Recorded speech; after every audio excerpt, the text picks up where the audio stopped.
Good evening. It's Monday, July 10th, 2023. Welcome to episode 27 of Porterhouse and Teal Live. Joining me tonight is Joel Ryals from Fortress Canine. Joel's a professional dog trainer, combat veteran, and father of 8. Joel and I first met at the Self-Reliance Festival, where I saw him putting on a demonstration with his dogs, and I was lucky or foolish, I don't know what you want to choose, to get into the bite suit and have one of his dogs tear into my arm.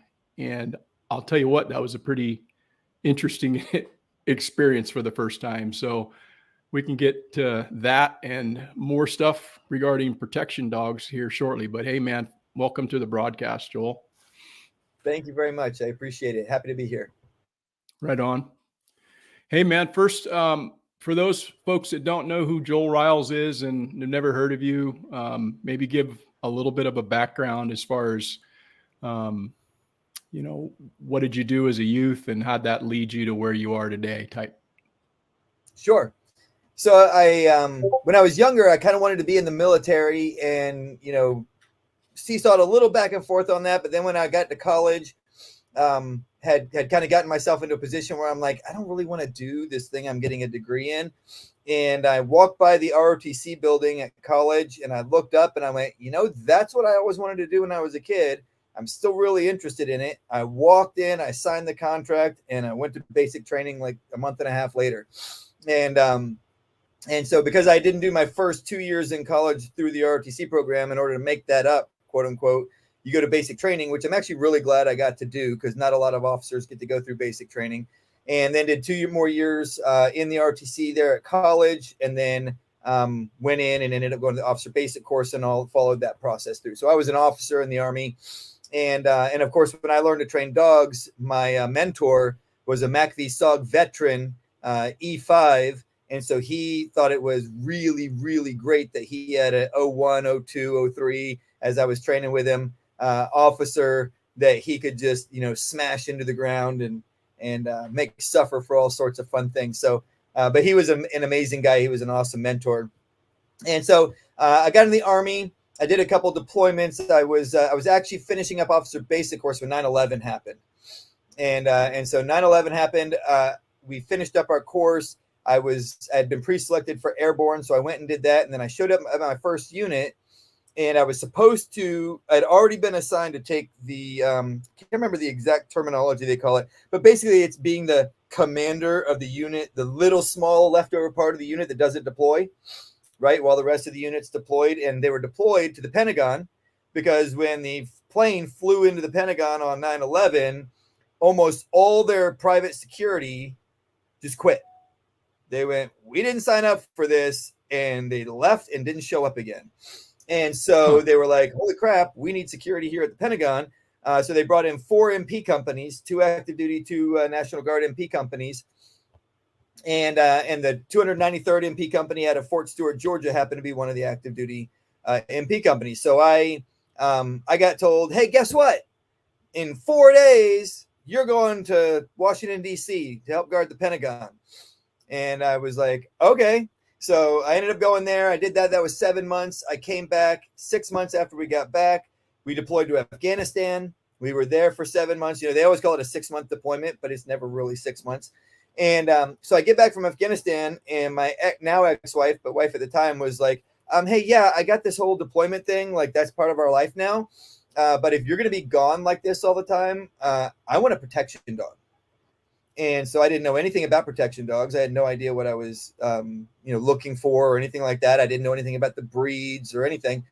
And so we just started looking around. We started finding stuff about Schutzhund, KNPV, and IPO, and all of those, which are a lot more popular now. They existed, but they weren't really in the U.S. very much way back, 25 years ago. And so I started looking into all this, and I almost settled on getting a Schutzhund dog when I found a company in Ontario, Canada. And they had on their website, they were doing like training with smoke and fire and water, and dogs swimming across lakes and coming out and doing bite work and then swimming back. And I was like, well, that looks way more like the stuff I'm into because, I'm in the Army. I've gone through, military combat training and all this other kind of stuff. I'm like, yeah, like I really connect with that stuff. So we bought a puppy. We had about a month of training with it. They gave us some instructions, and I followed the instructions for a month, and then I went up and I trained with them for a week. And little did I know it at the time, but that started like a 12-year relationship of every 4-day weekend that I wasn't deployed overseas, I was up there training dogs. And to include Thanksgiving and Christmas. Like if it was a 4-day weekend, I was there. Like that was what we did for the next 12 years. And so built a really great relationship with those guys, just did all kinds. We've got tons and tons of crazy stories. People are always like, you guys were insane. I'm like, well, we were young and stupid. I mean, that's kind of like a defining character of young adventurous guys is you do a bunch of stupid stuff that could get you killed. And hopefully you don't die in the process. Right. But what happened after, about 6 or 8 years of training up there was people started, hey, can you help me train my dog? And can you help me with this and with that?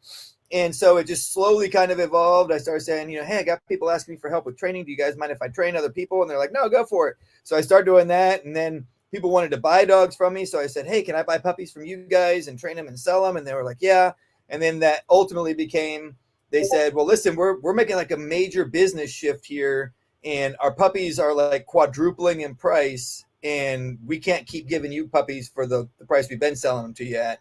And I went, well, that sucks. And so we kind of talked about it, and they said, well, listen, here's what we'll do. We'll give you a breeding program, a small breeding program, and if you can keep it going, then more power to you. And so that was about 10, 12 years ago, and we've been running. So at that point, I never wanted to breed, right? But at that point, I was like, okay, I have no other choice. If I want to keep doing this the way I want to do it, I got to breed my own dogs, and it developed into what it is today. Right. See, so why don't you basically, if you can break down what is a protection dog? Well, so a lot of people think, like they see bite work, right? And they think, well, the dogs that do bite work, those are police dogs and military dogs. And I'm like, well, it depends. It depends on what you're talking about. And the sport world, what I call the sport world, so that's Schutzhund, KNPV, IPO. These are all sports that originated in mostly European countries.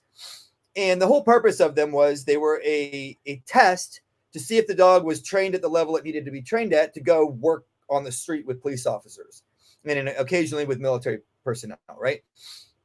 And so they have, they evaluate the dogs based on, can it do the work of a police dog? Well, what is the job of a police dog? They have two primary purposes. They are apprehension dogs, which means, somebody's running away from me. I can't catch them. I'll send my dog. He's way faster than both of us. He'll catch them. He'll create enough pain that hopefully they don't want to fight, and he'll hold on to them. And then I can catch up and put handcuffs on the person. So that's job number one, is apprehension. Job number two is detection. So most police departments, their dogs for detection are trained on narcotics. Narcotics, because that's where they get money. So you find a vehicle that has narcotics in it. If it's a nice vehicle and it's got cash and everything else, well, guess what? Police department gets to keep all that. And that gets to go into their revenue. And they put it into their budget and all this other kind of stuff. So having narcotics detection dogs is a big, big moneymaker for a lot of law enforcement agencies. So apprehension, detection. On the military side, nowadays in the military, there's numerous different applications of the dogs. The primary use for MPs, which is I was an MP in the military, is detection. So we detected, we had some narcotics dogs, and their main job was to go search barracks and things like that and make sure soldiers weren't doing drugs, right? And but most of our dogs were explosive detection dogs, and their job was to deploy downrange for all of our forward operating bases and all of that kind of stuff, and make sure nobody was sneaking bombs onto the base.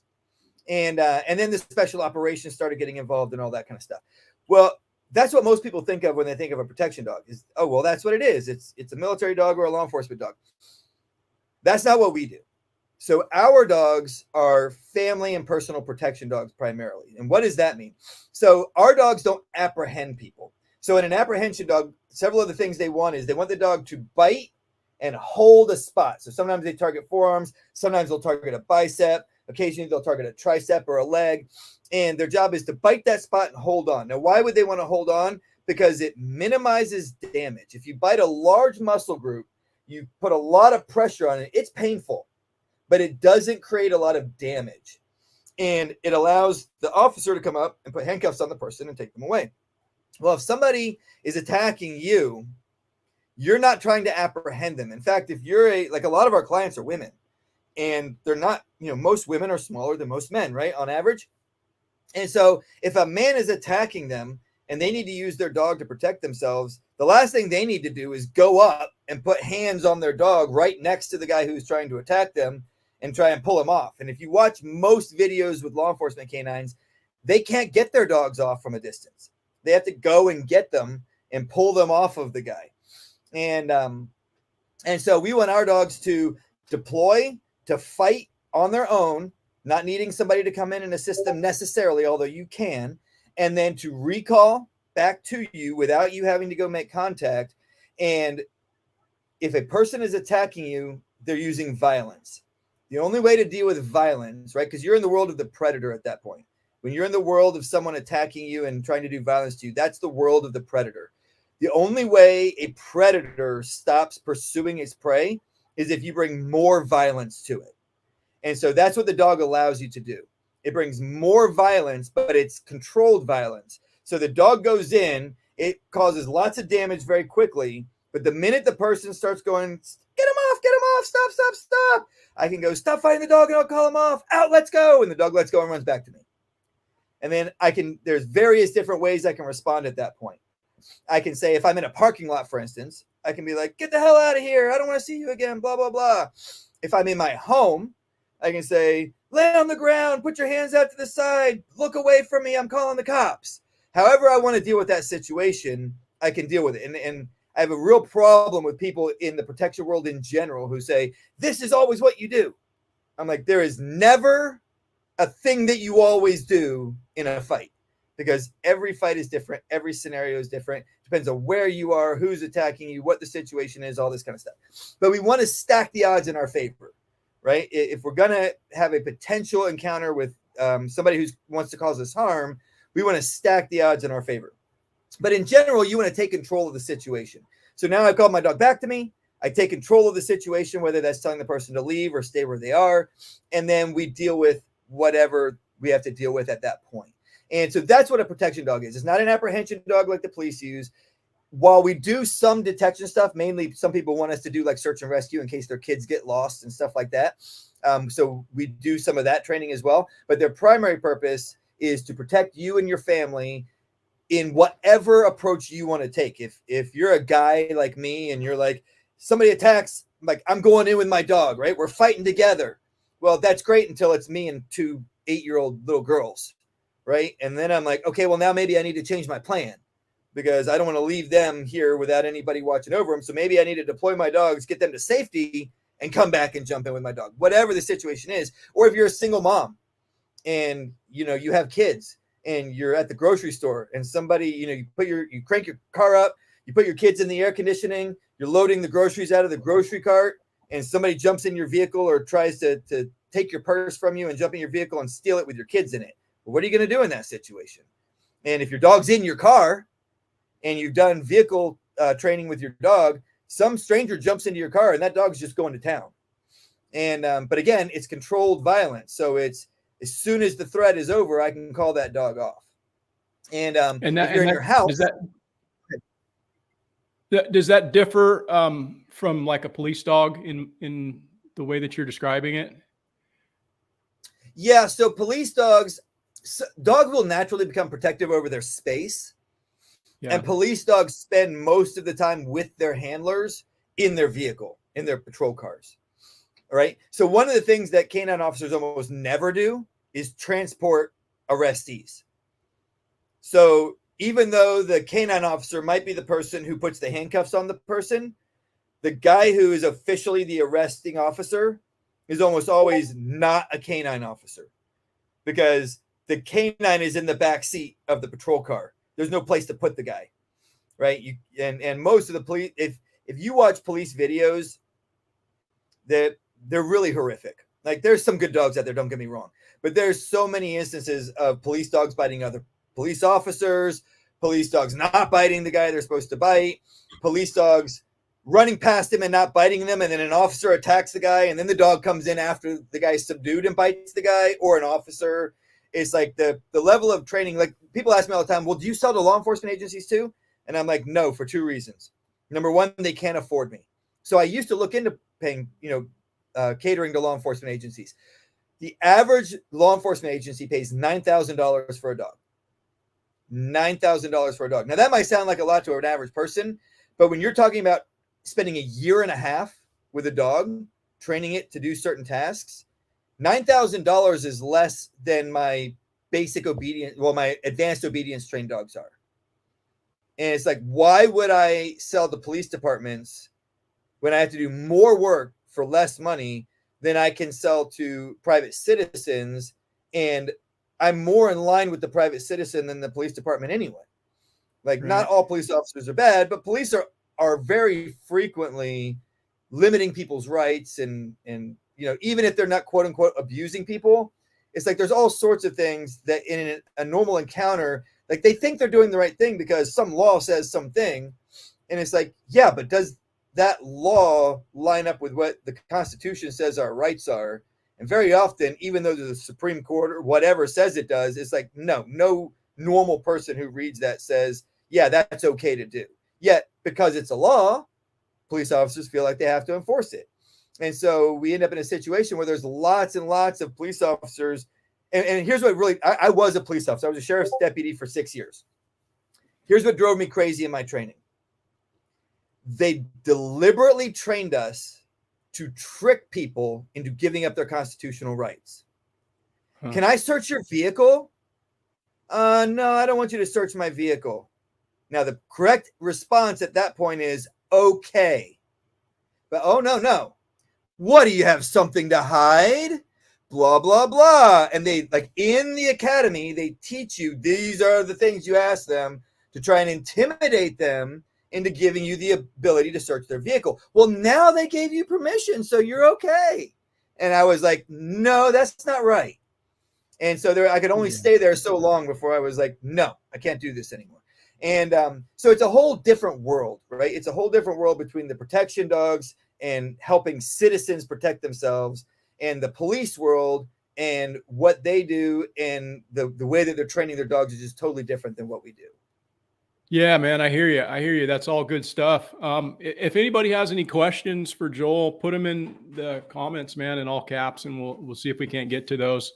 So you mentioned cost. What does, let's say you've trained a dog for a year and a half, and that dog is going now to a family, and you've done all the transition and all of that. What's the final bill on that? So what we did is we set up numerous different paths for people that have, I often describe it, if you have more time than money, then get a puppy, sign up for canineacademy.us, and do the foundational work yourself, and then just come to us to polish off and do the final training. If you have more money than you have time, then look at one of the fully trained protection dog levels. So our puppies start at $3,000. And I had somebody today call me and say, I don't know if you could justify this price. And I said, well, I'll tell you, the market sets the price. And right now, I can barely keep dogs on ground. So, like, if you want the prices that we have right now, you should probably grab one now, because they're probably going up in the next couple of months. Just because I can't keep dogs on ground, right? The market sets the price. And so our puppy started at $3,000. A lot of people are uncomfortable getting a working line dog as a puppy. Like, they're like, I at least want some basic obedience in the dog. So we have an option that we call an advanced puppy. And so we start their basic obedience, which is their sit, lay down, wait, let's go, and walk at your side. We introduce their crate training and their house breaking and leave it. And those dogs are $6,000. So we spend 2 months with those dogs. And then you come and get like a 3 to 4 hour training day with us. And then you take your dog home. Then our next level of dogs are what we call our companion dogs. So they have all of the obedience training, but no protection work yet. And those are $15,000. And then our protection dogs start at $30,000. And they go 50 and 75. And a lot of people get sticker shock when they hear that the first time. I'm like, go look at people selling protection dogs.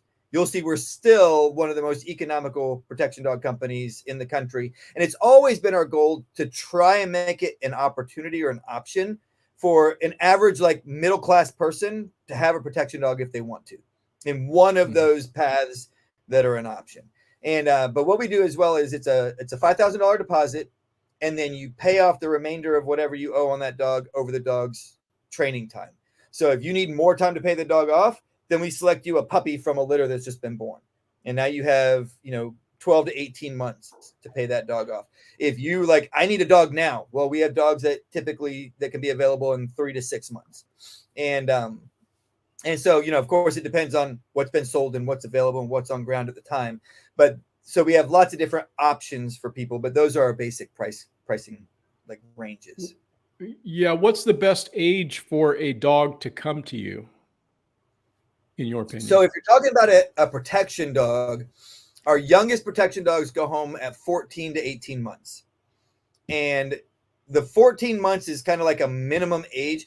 So what I discovered years ago was at our basic protection level, I can pretty much have a dog that will bite at that level in the 8 to 10 month old range. But what I found was 8 to 10 month old dogs are still puppies. And people would take their dog home and they'd be like, it's doing all this stuff.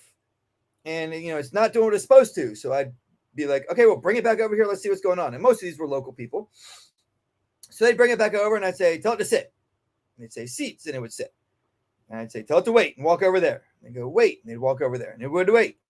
I'd say, tell it to lay down, and it would lay down. It would do all the things they told it to do, right? All the training was there, but it was still young, and it was still like it had puppy behaviors. But I'm like, all you have to do is give it the commands and expect it to obey the commands. And look, it's doing everything it's supposed to do. And so what I realized was the 14 to 18 month old range, there's a maturity that comes into the dogs that it's almost like they stop being puppies and they start being like middle to upper level teenagers. And then between 18 and 24 months, they kind of become like a middle-aged 20-year-old, like a 24, 26-year-old. So they've kind of started accepting some responsibility. Mom and dad aren't taking care of me anymore. And so there's a maturity level that comes into the dogs. Even though their capability, I can have it ready sooner, people are like, yeah, but it still acts like a puppy. And I'm like, that's because it is a puppy. So we've shifted our timelines up to have the dogs. Like the reason I was leaning toward younger dogs was if you're paying $20,000, $30,000 for a dog, you want as much life out of that dog as you can get. But then they didn't want to deal with the initial like 6 to 10 months of it acting like a puppy. And so I was like, all right, well, 14 to 18 months then is when our initial dogs go home. 18 to 24 months for our family protection dogs, and then usually 24 to 30 months for our executive protection dogs. Yeah. What's your typical client? What would you say? Is it mostly female? Is it mostly male? Is it a certain economic status? Business person, business executives, people that are, what's your average client? Most of my clients, I would say I'm probably pretty close to 50-50 on the gender scale. 50% males, 50% females. Most of my male clients are either like doctors, dentists, things like that, or entrepreneurs. I have a lot of entrepreneurs that buy, especially on the male side, that buy dogs from us. So, and typically, for some reason, they tend to be in the construction entrepreneur camp. So they run construction companies or things like that. We've also had lawyers and things like that. But in terms of our average general, it tends to be entrepreneurs on the men's side. On my female side, I got a lot of nurses. I've got a lot of doctors and people that work in the medical industry, and I've got some lawyers. So that's probably my generalized category on the female side. And then I'll probably have 20% that are in the veteran category, and some are still active duty and are kind of like E6 level and above, which is staff sergeant in the Army and above, and then some retired veteran guys. So that tends to be my average. Now that's for my trained protection dog people. When it comes to puppies and people who are going the route of buy a puppy and do the training and work through that, that's everybody. So one of the things I found is one of the dangers when you're selling puppies is I don't know if it's this way everywhere, but especially in Florida, there's still a very active dog fighting community. And so if you charge $750 or less, they're going to buy your dogs and they're going to have fighting dogs kill them to train. So you do not want to sell your dogs for cheap, because that's what's going to happen. They're all going to get bought into that community. And so we started off at $1,500, went to $2,000. Then when we were selling every puppy we produced, we went to $25,000, and we've kind of settled on $3,000 right now as our puppy price, just because that's what the market seems to be demanding right now for puppies. And and then we have the Dutch Shepherd, the Malinois, and the German working line German Shepherd lines with a genetic health guarantee. Now, would you say that those three breeds that you just named, are those your top three that you would recommend if somebody's looking to get a protection dog? Because there's a lot of different types of dogs that, somebody might think, oh, this is like, a big scary dog or whatever. So what's the best, in your opinion, for training and being able to be agile enough and smart enough and all of the things you want out of a protection dog? What are your top three breeds? So definitely the top three become the Malinois, the Dutch Shepherd, and the working line German Shepherd. And I say working line before German Shepherd because most people think of when they hear German Shepherd, they're used to seeing what the AKC produces. That's the American Kennel Club for German Shepherds, and they have kind of this sloped back and things like that. The AKC has destroyed the German Shepherd. So sorry if anybody listening in is an AKC person. But all you have to do to see how the AKC has treated every breed they've ever registered is type in 1920, just 1920, your breed, and then click on images in a Google search and look at some of those images, and then type in 2022 best in class AKC and the same breed, and look at what the AKC calls best in class, and compare those two sets of images and tell me that the AKC hasn't destroyed every breed they've ever touched. So we do not register with the AKC. We have working line German Shepherds, straight backs, square hips, solid, genetic health guarantees on our dogs.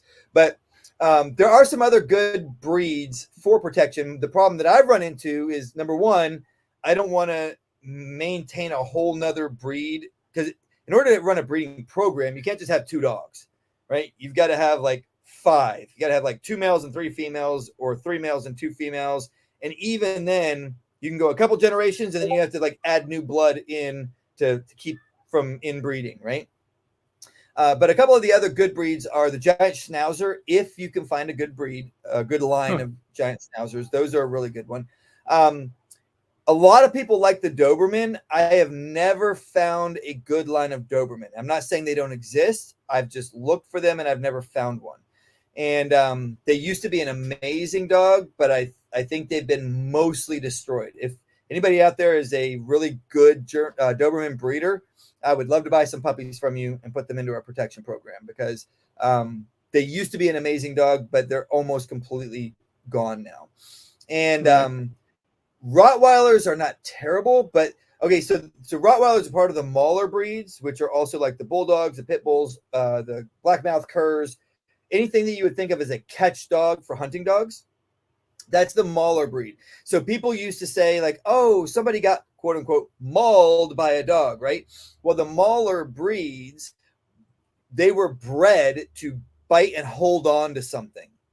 And so they used them to hunt things like lions and pigs and large cats, like, mountain lions and bear and things like that, right? And so what they would do is they would send them out in packs, and they would all grab different parts of the animal and they would pull. And so this animal would end up trapped between all these dogs pulling against it in various different directions. And then people could come up with a spear and spear the animal, and they would have a successful hunt. And that sounds kind of gruesome, but when you're hunting with spears, that's a really effective way to use dogs to keep from dying while spearing a bear or a lion or a pig, which, pigs can be extremely dangerous when you're trying to spear them to death at 3 feet away. Right. And so that's where those breeds came from. It's important to remember that every breed was created for a purpose. Like, until 50, 60 years ago, people never had pets. there was no such thing as pets, especially 100 years ago, right? Nobody could afford to have an animal that did nothing. Every True. animal that people had a purpose. And so retrievers retrieve, hounds hunt and tree, maulers catch, herding dogs go out and herd animals and bring them back, and shepherd's dogs worked alongside the shepherd to move animals. And of course, there's others. There's the rat dogs, like all your chihuahuas and things like that. There's the dachshund, which is one of the most badass dogs of all time. They went into badger holes, grabbed a hold of badgers, which are like wolverines, right? Yeah. And the hunters would grab their tail, drag them out of the hole, and they would pull the badger out of the hole with them, and then they would kill the badger. And now look at dachshunds, and it's like, you're useless. Like, maybe you should be used as a football, and I should just punt you. Like, what? You couldn't fight anything, right? But Right. that used to be what the dachshund was, and every breed had a purpose. And then when we turned them into pets, we ruined them, and at least largely, right? And so when you think about what do I want for a protection dog, what breed do I want? The first thing you should ask yourself is, what was that breed originally bred to do? And if you feel like that lines up with protection dog, then find somebody who works with that breed for protection dogs. And there's a lot of guys out there who work with bulldogs. Here's my problem with anything in the Mauler lines. The Mauler breeds tend to, this is not 100% across the board because they've been working on breeding this out of them, but they tend to fixate on whatever they're trained to hunt. So if you want a blackmouth cur, pit bull, bulldog, Rottweiler to hunt pigs, when it's a puppy, you get one of those pig toys that squeals like a pig when it gets bit by a dog, and you put all the puppies on that little toy, and when they bite, it goes squeak like a pig, and they all start pulling on it, and they go, I chase this. And anytime they hit, once you teach them that pig scent is this, anytime they hit that scent or they see a pig, they're like, go grab it and grab a hold of it. You can put them on squirrels. You can put them on lions. You can put them on bears. You can put them on lots of different animals, and they just become fixated and obsessed with that animal. Well, here's my problem. If you put them on humans, can they distinguish between a threat and not a threat? And how much work is that for the handler to manage? So what we do with our dogs, with the German Shepherd, Malinois, and Dutch Shepherd breeds, is we train them to target aggression, not a thing. So if I'm non-aggressive, the dog should not bite me. The second I become aggressive, the dog should engage. And so it's this, it's based on aggression, not on what something looks like. Yeah, I heard you talking about this in another interview, man, and I think it's something worth bringing up again, just to let people know. But one of the things I thought was pretty fascinating is the fact that because of the way you've trained them, and they're not fixated on a thing, they're fixated on that aggression, and that's their trigger. They can be in a place, and it's like the switch is off. They can be in a public place, and they're not like a threat to anybody until the threat appears. So maybe if you want to talk about that a little bit, and the difference between that and maybe a police dog where they don't have that on-off switch. Yeah. Well, like you saw our dogs at Self-Reliance Festival, right? And they're laying behind our tables, they're chilling out, and people are like, can I pet them? And I'm like, sure, here, bring this one out. And you see people petting our dogs, and we walk them around through the crowds and everything, and they never bit anybody. Now, occasionally, somebody will walk up to our table, and they'll start staring at them. And they're like, and then the dog will bark at them. They'll be like, why'd the dog bark at me? And I'll stand up, and I'll start looking at them the same way they were looking at the dog. And I'll be like, how does that make you feel? And they're like, uncomfortable. I'm like, exactly. Why would you walk up and stare at a dog like that? Like, that's weird. And if you're acting weird, maybe I want my dog to tell me, hey, dude, that guy's acting weird. Like, why is he walking up here staring at us this way, right? And but if I tell a dog, it's okay, don't worry about it. Come over here, let him pet you. They're like, oh, okay. And they come over and they let him pet. And then we bring them out and we say, now it's time to bite. And all of a sudden they go, all right, point me at whoever I'm supposed to bite, and I'm going to smash them. And so we tell people with our protection dogs, it's like, there's only 2 times the dog's allowed to bite. if I tell them to bite and I say, that guy, bite him, they're to go in there to bite that guy. It's basically an obedience command. And we use the command take them. So we'll say take. And they go over and they bite the guy. And then when it's over, I tell them, out, let's go. They run back to me. The dude can walk up, throw his jacket off, and I can go, they're okay now. And my dogs are like, okay. And he can pet them. Right? And we should actually do that next Self-Reliance Festival. We should have guys take the bite, throw the jacket off, pet the dog. Because the dogs don't care that who you are. They care that I told them to go bite that person. And then the other reason the dogs can bite is if someone attacks me. And so if someone attacks me, the dog doesn't need a command. They immediately engage with that threat. But they do the same thing. Because we train on aggression, they don't get emotionally involved in the fight. They're just like, oh, I'm supposed to bite you. Okay. And they rip and they thrash and they fight and they bite. And then when it's over, they're like, all right, it's over. And then, sometimes I go, all right, you're good. Like, he's fine now. Pet him.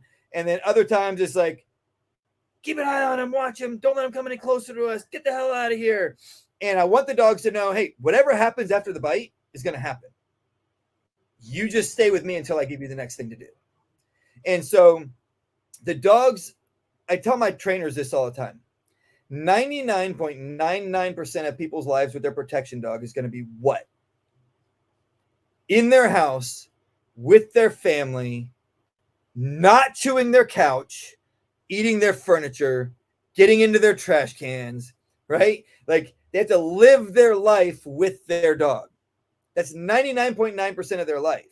The 0.01% in the small numbers of percentages of people who actually get attacked is the violent, fight, and then right back to normal life.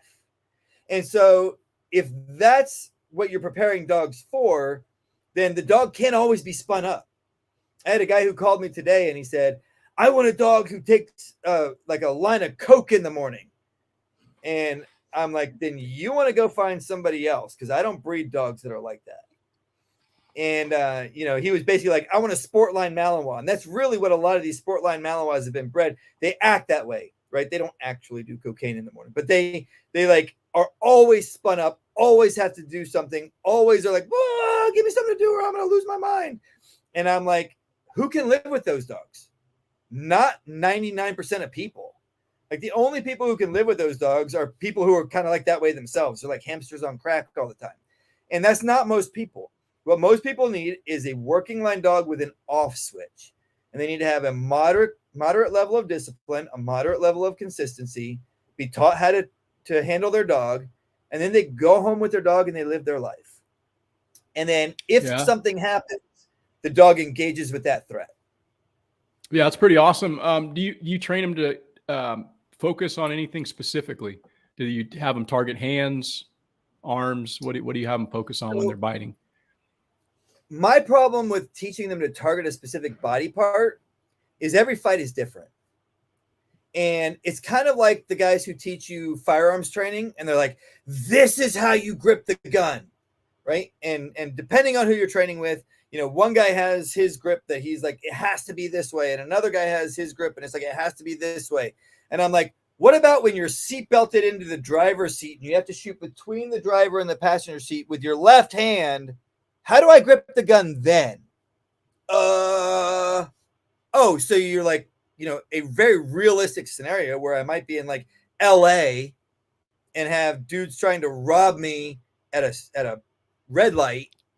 That situation, you're not going to train me for that. Like the point to that is every situation is different. You need to have a grip for your left hand and a grip for your right hand and a grip for clearing left and for clearing right and for being strapped into your vehicle and for not being buckled into your vehicle and for standing, facing a target and standing moving.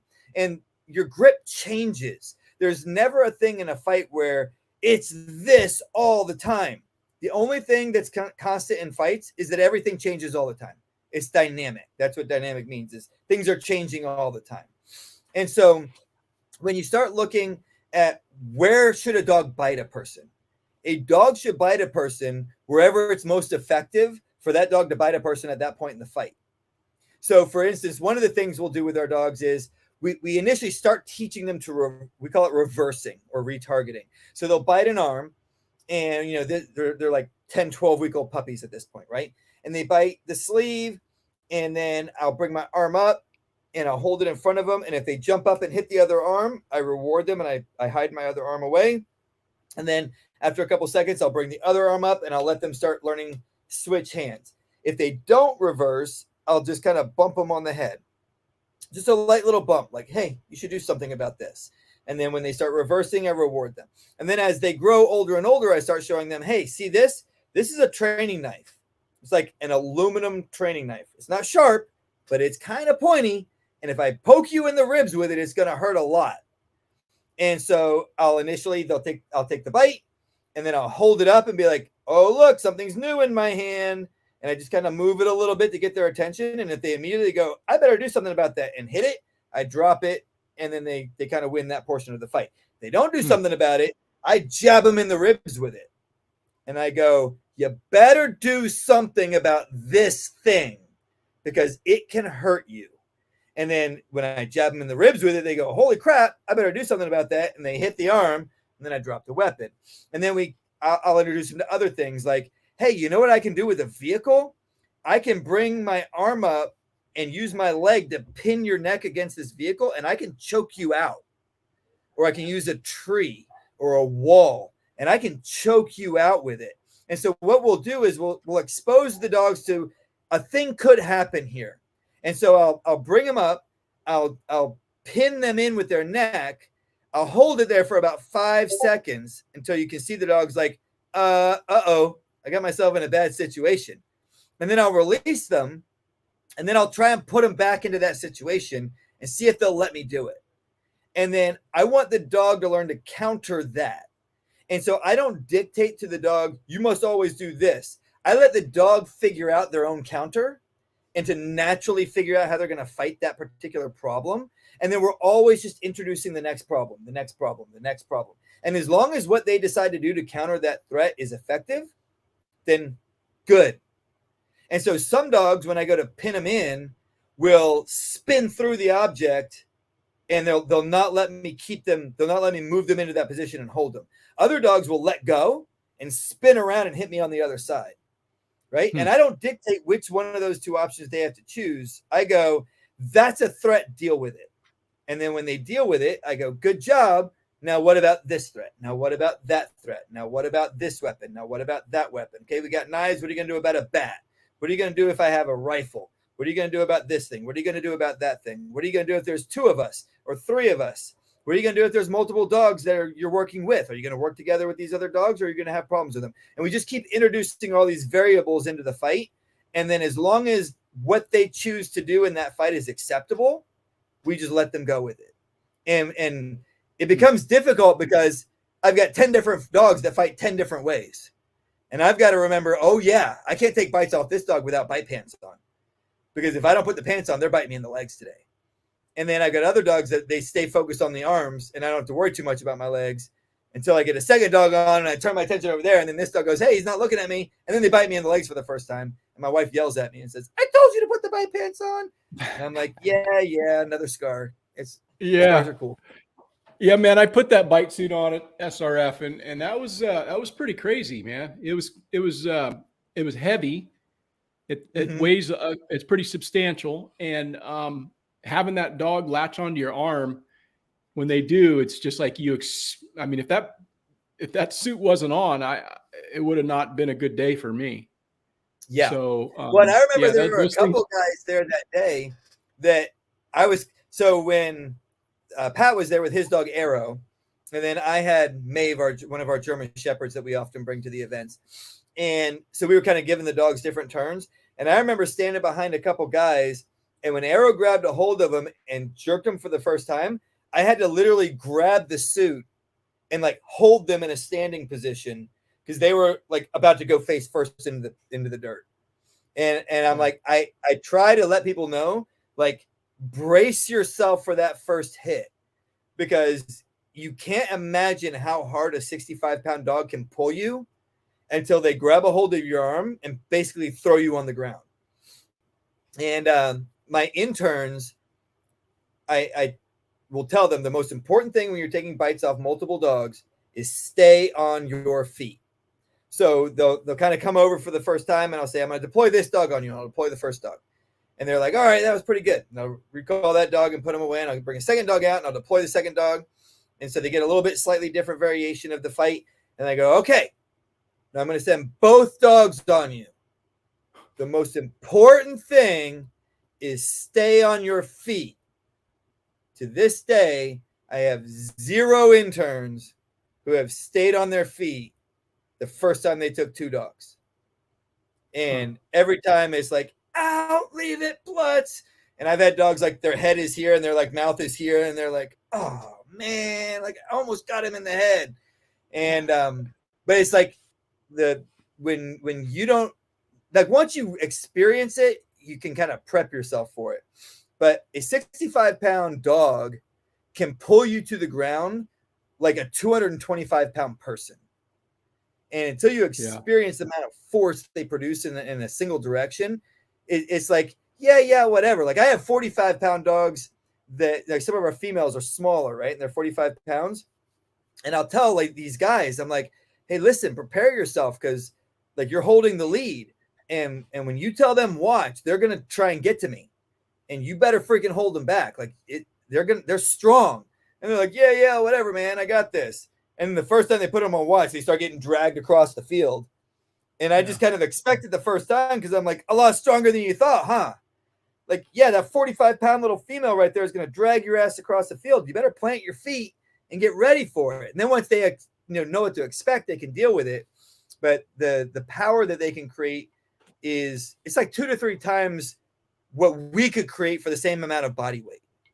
Yeah, I felt that firsthand. I mean, I stayed on my feet, but definitely they pull you forward, and when they start kind of thrashing their head back and forth, it just kind of like throws you off balance. So yeah, it's pretty intense. Can people register those dogs as like a service dog? So is that and put the jacket on them and go through airports and go everywhere. The simple answer is yes. So the rule for a service dog is it cannot have an unwarranted bite. If a service dog has an unwarranted bite, it loses its ability to be a service dog. So an unwarranted bite is like it bites somebody it's not supposed to, right? And in general, most companies that train service dogs don't want their dogs to bite because most of the service dog training companies don't really specialize in stabilizing a dog that bites and then doesn't bite when it's not supposed to, right? So for them, it's much easier just to go, don't do any bites, and then we're good. Just socialize the dog, get it around other dogs and people. It's friendly. Okay, we'll train that dog.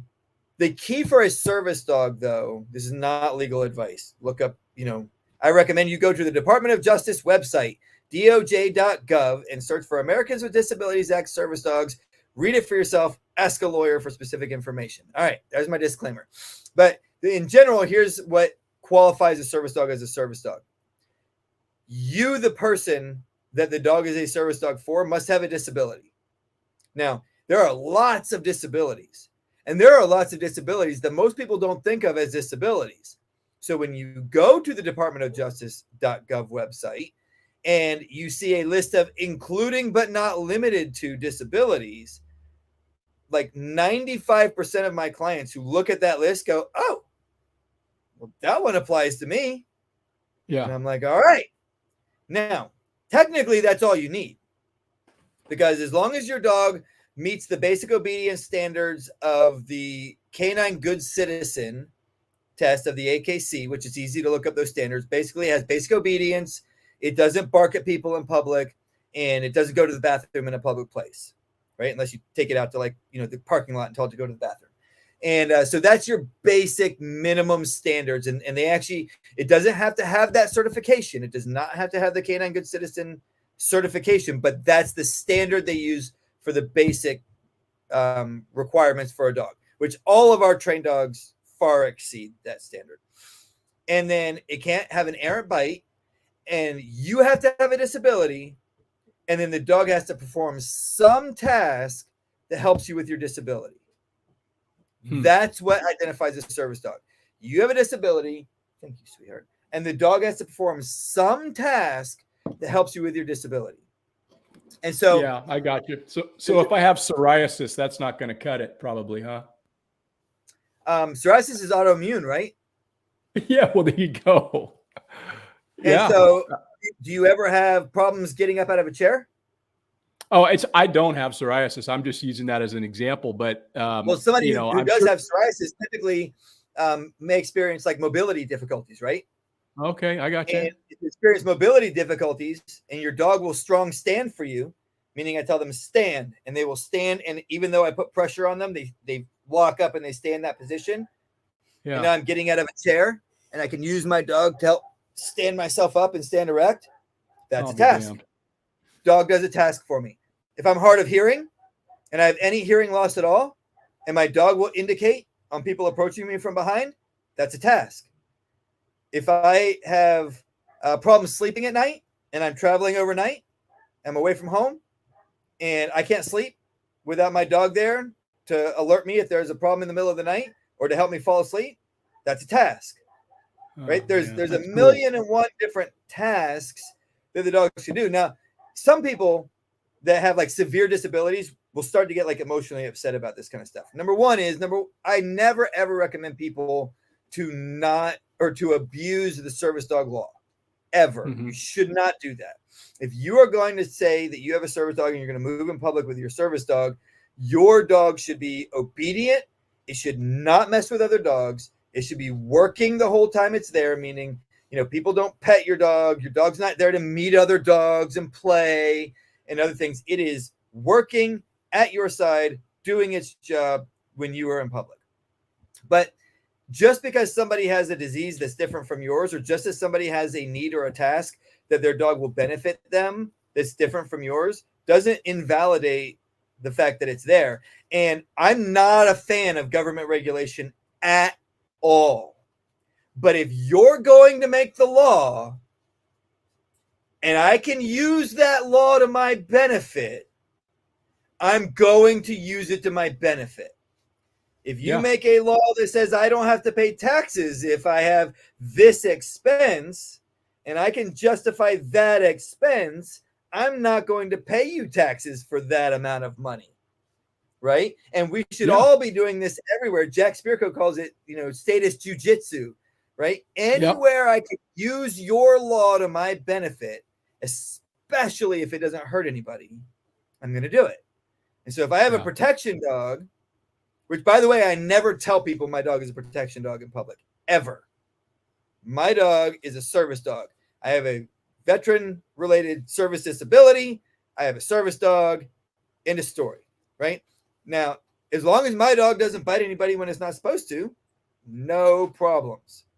So it's just a matter of, I will often recommend to people, hey, if you want to make sure you're covered, because it is technically a felony to claim a service dog, or a dog is a service dog when it's not, right? But I go, first of all, you should go look at the Department of Justice website and look at the actual definition of a service dog. It's a dog that provides a service for a disability. Well, do you have any disabilities? Look at their own list. It's right there. And it's not exclusive, but there's a lot of things on their list. And people are like, that one's me. And I'm like, is your doctor aware of that? Well, yeah. Well, go ask them to write you a letter that says you would benefit from the use of a service dog. It's not legally required, but it sure is nice to have if anybody questions you. And then you go, my doctor said I benefit from the use of a service dog. End of story. And as long as they're not, barking at people in public or biting anybody or peeing on the food in Walmart, then you're fine. Obedience and basic good manners. The cool thing about that, thinking about it, is that there's a lot of places where, people can't have certain things, or they need certain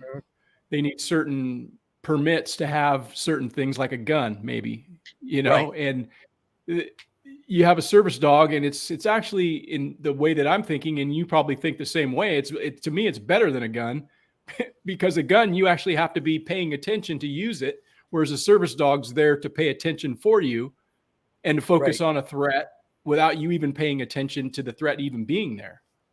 Yeah. Whether that's in your house or out in public, right? Absolutely. Well, the nice thing about a dog is it provides multiple things all at once, right? It's a security system that's more sensitive than almost any other security system that there is. It's a weapon, if it's been trained to be one, that you can use to protect yourself. It's a deterrent, right? It's kind of like putting up a big sign that says, don't screw with me or you're going to get messed up. Right. And it's a companion, right? It's there that it can provide you with comfort in certain situations, which is a big deal to a lot of people, especially people who are single and alone. Like their dogs end up being, their best friends and the people that keep them sane, right? And so there's all these extra things that it does, that it provides for you, that in order to add all those things up and to provide them, electronically or with a gun or whatever, you pay hundreds of thousands of dollars for. And then one of the things I point out to people a lot of times is if you have a gun, number one, you have to be willing to use it. Just having a gun doesn't mean you can defend yourself. Even knowing how to use the gun, which is an important part of having a gun, right? Knowing how to use it doesn't mean you're willing to use it. And if you are foolish enough to think that you're willing to use it, and then even if somebody's semi-deserving of it, and you take a living, breathing human being, you pump them full of holes with your gun, turn them into a dead lump of flesh, you have to live with that. Now, some people are like, I'm good with it. No big deal. Other people have been trained to accept it. But most people either won't use it till it's too late because they'll hesitate and they'll not be sure that they're allowed, right? They will not be willing to use it on somebody else because at the end of the day, they just go, I can't, right? A lot of times these are our wives and our women because they don't want to hurt people. Women typically don't want to hurt people. And that's a good thing. But when they're being attacked, it's like, but maybe you should hurt that person who's trying to attack you. But I talked to lots of women who have guns. I mean, I have like numerous clients in Texas and they're like, I have all these guns. I go to the range, blah, blah, blah. But at the end of the day, I don't think I can shoot somebody. Like right there, a nurse, right? Like their job is to help people. Even sometimes the dirtbags who got shot by the cops who were robbing the store, but I still help them. I patch them up and I make sure they're better. And so they're like, I don't know if I would actually shoot somebody. And then the other people are the people who would do it and then regret it for the next 10 years and experience PTSD and all sorts of other psychological problems. And I go, and that's just the reality. I mean, anyone who takes the life of another human and puts them into the ground, metaphorically, has to deal with that. And that's a significant psychological shift from anything you've ever tried to prepare yourself for. I think most of the PTSD that a lot of soldiers experience is preparing to kill a person more than the actual killing of the person. Because you have to accept that there is an aspect of humanity that's so evil it deserves to be killed. And most people have never gone down that path of how evil can people actually be, right? And so then you experience it and you're psychologically damaged. And so using a firearm, I'm not opposed to at all. But it takes a toll no matter which end of the spectrum of using the firearm you're on. With a dog, you have kind of a whole different angle on things. Number one, the dog is less lethal, right? Like we really shouldn't call anything non-lethal because if you just left a dog to fight a person, there's a dog that's been trained to fight a human, there's a decent chance that person's going to die, especially if you don't go and get them help. But the idea behind using a protection dog is not to kill a person. The idea is to protect yourself and them, right? They've done a thing that in most states, the law gives me justification to kill them for. But I didn't kill them. I used my dog. I deployed my dog. My dog started hurting them. They said they wanted it to stop. I immediately made it stop. And then I called the ambulance. And they came and took care of this person.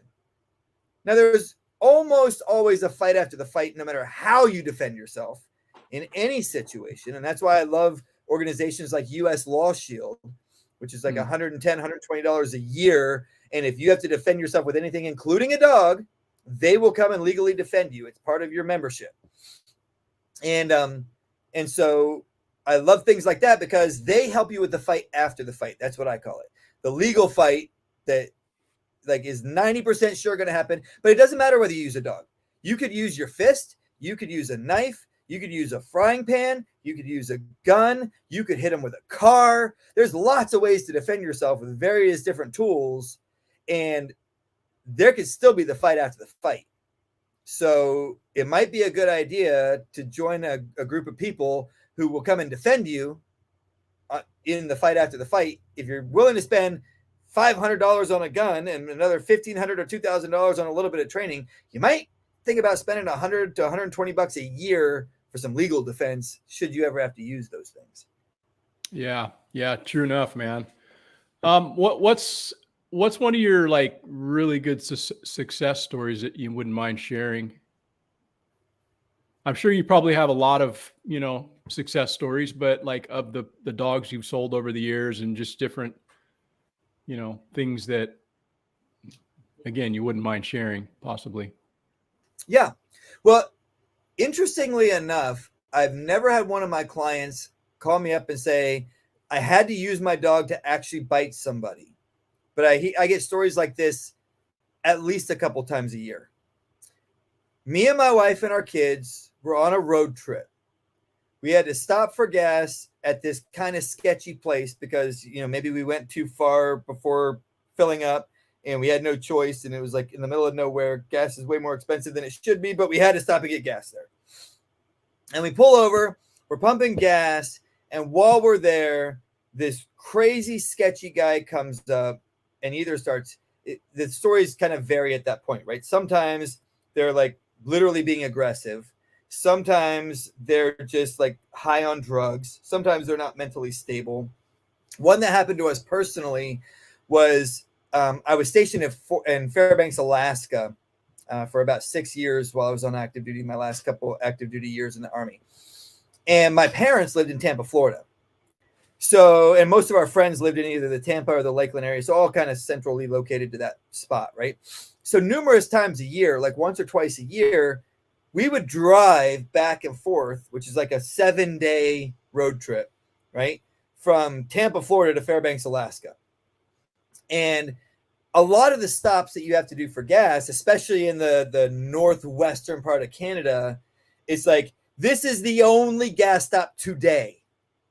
Like, you must stop and fill up today or you will run out of gas and you will not make it to the next place you have to go. So you stop and you fill up at all these spots, which most of the people out there are friendly and nice and everything else.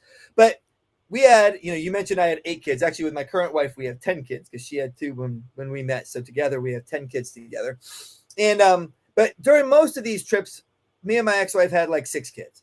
So when you have 2 adults, 6 kids, and 2 dogs, and you're traveling in a 12-passenger van, from Fairbanks, Alaska to Tampa, Florida, you kind of got your gas stops down to an art, right? It goes something like this. I pull into the gas station. I stop at the pump. Everybody else knows what to do. So they just all go into action. I get out. I grab my wallet. I put it in the pump. I start the gas going. And then I go inside to use the bathroom. Well, most of the time, the dogs are in the vehicle. All the people are out of the vehicle. They're all inside using the bathroom. And then I assume wife has girls. I'll check on the boys in the boys' bathroom when I come in. But sometimes you come out and it's like, hey, where are these 4 kids? Well, maybe the 4 oldest, or maybe 4 of them with my oldest daughter were like, hey, mom's getting coffee and hot dogs. I'll take the girls to the car and we'll be out there in the car with the dogs. So it was one of these situations where my oldest daughter had taken several of our kids back to the car, and she's probably 14 at the time. And she's kind of standing outside the van and she's just keeping an eye on things, right? And there's this kind of creepy looking dude against the wall, and he's just standing out there watching her. And after a couple minutes, we're inside getting drinks and whatever we're getting at this stop right before we hit the road again. And he starts walking toward her. And she's like, this makes me feel very uncomfortable. And so she opens the van door, grabs my Malinois, brings her out of the vehicle, closes the door, says seats, and she sits at her side. And the guy goes, don't want any part of that, and turns and walks away. And then we come out with whatever rest of the kids were in there with us. And we're like, hey, how's everything going? And she's like, well, this kind of weird thing happened. And I'm like, you did exactly right, sweetheart. You always have a dog with you if you're out here by yourself, because they won't let anyone come near you. And we pile everybody in the car and we hit the road again, right? And so those are the types of stories I hear over and over and over again. Now, the other types of stories that I think are really cool, but I always am like, I cannot guarantee this. However, I get about one a year of my clients that send me these stories. So Colorado, North Carolina, Montana, different places like this, right, where there's either mountain lions, black bears, or grizzly bears, is their dog's on their porch, mountain lion starts prowling across the property. The dog like recognizes, hey, that's a threat. I don't like it. This is my space, not their space. And either, intimidates them off by barking at them and like holding their ground, or actually goes out and charges them. I actually had a 16-week-old Dutch Shepherd female chase a black bear mom and two cubs off of a property in North Carolina like a month and a half ago. And so I get those kind of stories frequently too. So I'm like, probably one of the biggest benefits of having a protection dog is, number one, peace of mind, and number two, the deterrent. And then I love it when our clients come back and we just keep running the scenarios and the practices to make sure that if the dog needs to engage, it's going to engage. Yeah, that's pretty cool, man. Pretty interesting. It's an interesting, it's an interesting tool for people to have. I guess I would, companion, whatever you want to call it, but they are a working animal. So it is in fact kind of a tool in your toolbox, a force multiplier, if you will. So exactly. It's pretty cool. Are you going to be at any festivals or anything coming up other than, you're probably going back to Self-Reliance or whatever, but are you going to be anywhere else with your dogs? Let's see. September 22nd through the 24th, we're going to be in Saluda, North Carolina at Prepper Camp. And that's Rick Austin, Prepper Jane, Survival Jane. They're a husband and wife couple. They're a little bit more in that the feel of that environment is a little bit more like, hey, buy all the food you can and like hunker down on your homestead because like the end of the world's coming, which is like one, side of our community. Right. And I don't necessarily have a huge problem with it, but I'm like, I don't think it's going to get quite that bad. I was in Iraq when they collapsed, and you know what they still had? Internet and electricity. So like it could not happen. It could happen where we don't have either of those two things.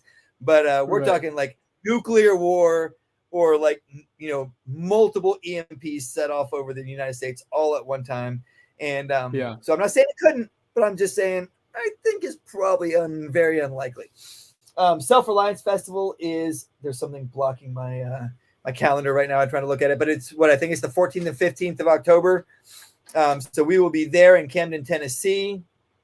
14th, 15th? Yes, I was right. And we'll be there again. And then this is a much smaller event, but Jack Spirko's fall workshop. We're going to be at that this year. And that is 2nd through the probably 5th, something like that, of November. And so we'll be doing a presentation there. And I'll probably be using, he bought one of our puppies. And so I'll probably be using her as my demo there because he's still got Charlie, who's a very not accepting of other dogs in his space. But so those are the 3 events we have planned between now and the end of the year.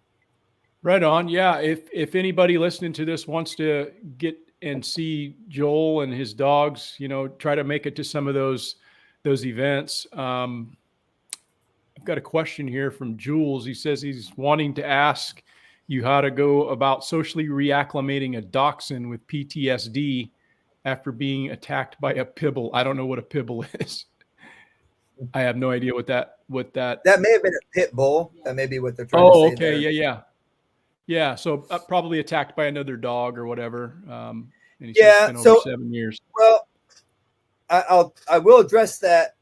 But one of the most important things that I try and explain to people is it's far, far better to not have to deal with those problems than to have those problems happen and then have to deal with them afterwards. So I highly recommend to people, do not take your dogs to dog parks. Dog parks are one of the worst places you can take your dogs to. Now, this may not have happened at a dog park, but most of my clients who come and train with me locally who have had these types of issues, they happen at dog parks. And so, dog parks are where people who have no control over their dogs at all love to take their dogs and let them like bully other dogs, and then they make every excuse in the world for why that's okay. And so in general, and there's other problems with dog parks, but in general, that's the biggest one from a behavioral issue. So I would recommend, first, don't take your dog to dog parks. Secondly, if you're going to take your dogs around other dogs, be very careful how you introduce those dogs, right? A dachshund is a small dog. Even if they're a full-size dachshund, they're still only, like 25, 30 pounds. And a pit bull on the small side is still going to overpower even a large dachshund.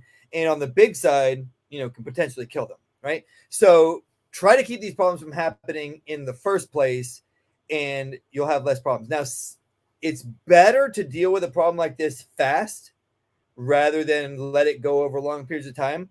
So anytime you set a habit with a dog, and dogs are extremely pattern driven. Dogs are very much like, this is our pattern. When we come home from driving our car, we get out at this door. We follow this route into the house. We do these things when I get out of the crate in the morning and we go out to use the bathroom, right? We're pattern driven to a large degree, and the dogs are like 2x pattern driven over us. And so any pattern you set, your dog will latch onto it after 3 or 4 rotations of that pattern, and they'll be like, this is what we do every time this happens. And so when a bad situation happens and you don't deal with it, it starts to become more and more and more ingrained and locked in the dog's head. So try to deal with problems very soon after a problem rather than letting it go for a longer period of time. But here's what I would do. First, I would try to find a couple of very friendly dogs that are about the same size as my dog. Now, a dog, I don't know how old the dog was when this happened, but a dachshund is probably going to live 15 to 18 years, 20 at most, right? So they're going to live longer than the mid-sized dogs, but about, somewhere in the 17-year-old range is like a really old dachshund, right on the verge of it being over. So we're probably talking like 45, 50-year-old in human terms. So that's like a solid mid-age dog, even if it happened when it was pretty young. And so what I would do is I would start it with dogs closer to its size. And so 34 pounds, that's a standard dachshund, right? That's probably in the standard range of what a dachshund size is. And I would start it with dogs that are its own size and friendly. And I would try and let them like get used to each other. I would be very watchful over the situation. If my dog, the dachshund, started acting aggressive, okay, let me back up 1 second. Do not overcomplicate the dog's mind. Do not overcomplicate it. Dogs are extremely simple, and this is very difficult for people to deal with. And it's one of those things where people are like, it can't be that simple. I'm like, it is that simple, but it's not easy. It's simple, but not easy. There's a lot of things in life that are that way. So if my dog, who was attacked and has a legitimate reason for being like, I don't know about these other dogs around me, like maybe I'm going to get attacked again, right? If they act in a way that's unacceptable, like they growl at another dog that's being friendly, they need a negative consequence for that. And that usually comes in some form of a prong collar, an e-collar, something that provides a negative feedback. No. And it needs to be verbal, but it also needs to be physical. They are dogs. Dogs are predators. Predators only understand force.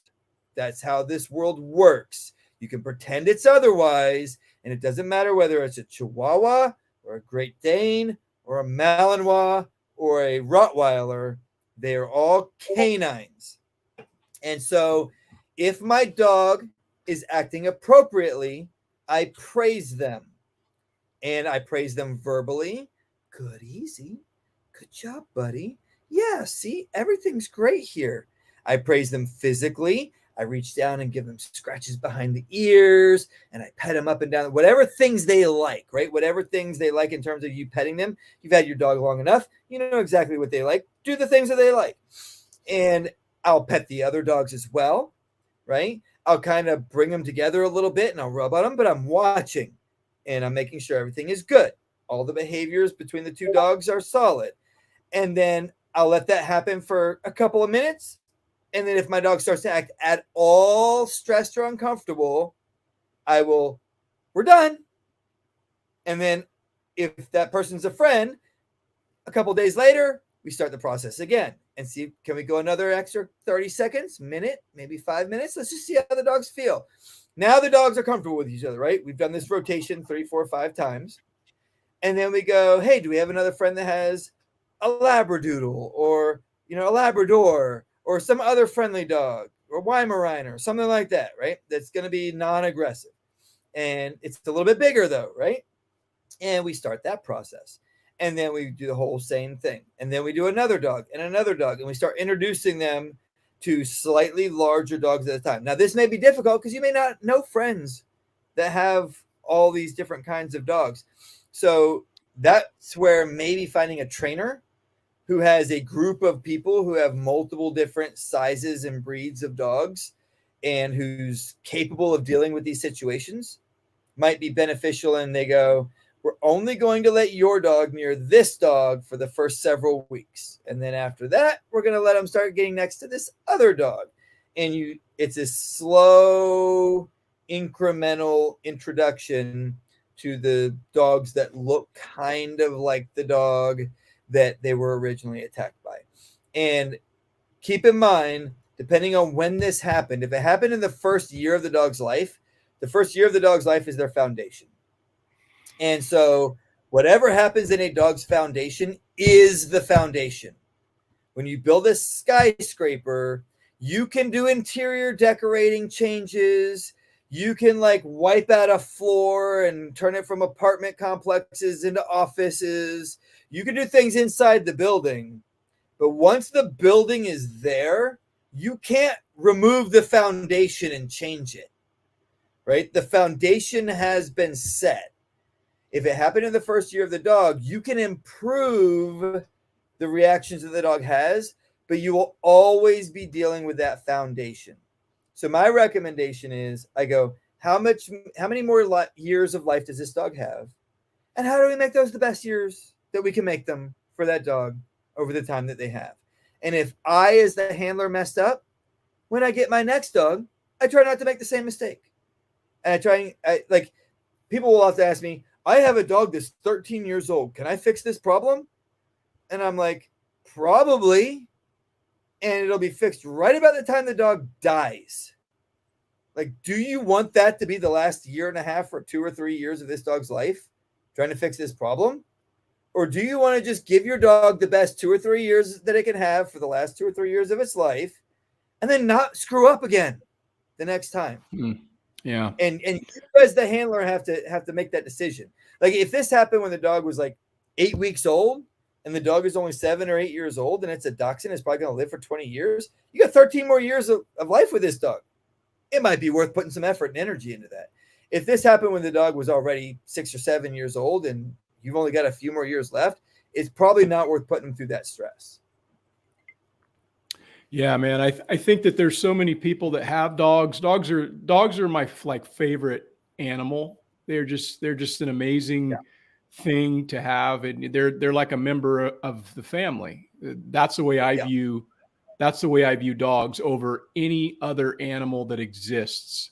I mean, without question, they're just a special creature. And a lot of people have dogs But I think it's kind of unfortunate because there's so many people that have dogs that are irresponsible to the Right. extent that they don't keep their dog on a leash, man. I mean, that's one thing that really pisses me off when I go places in a public space and they got their Yeah. dog running around. And that's fine if your dog's going to stay by you. That's fine if your dog is going to behave, but they come up running up to you when you have a dog and your dog's on the leash, right? And then you're trying to navigate whether or not this dog's going Yes. off to no end.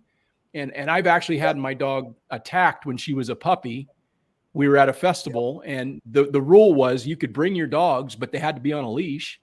And somebody didn't have their dog on a leash, and the dog came over and ripped into my dog who was under a year of age. She wasn't doing anything. The dog just made a beeline and cut her open behind her ear. And I mean, I was so goddamn pissed off. I flashed on this lady and she was pissed at me because I was kicking her dog.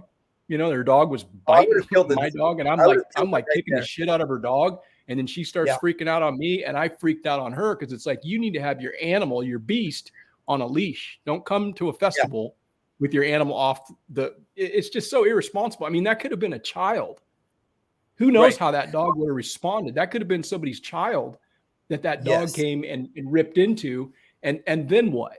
You know, so it's just that's a little bit of a pet peeve of mine, and I had to get that out. But that's something I'm really 100% on board with you.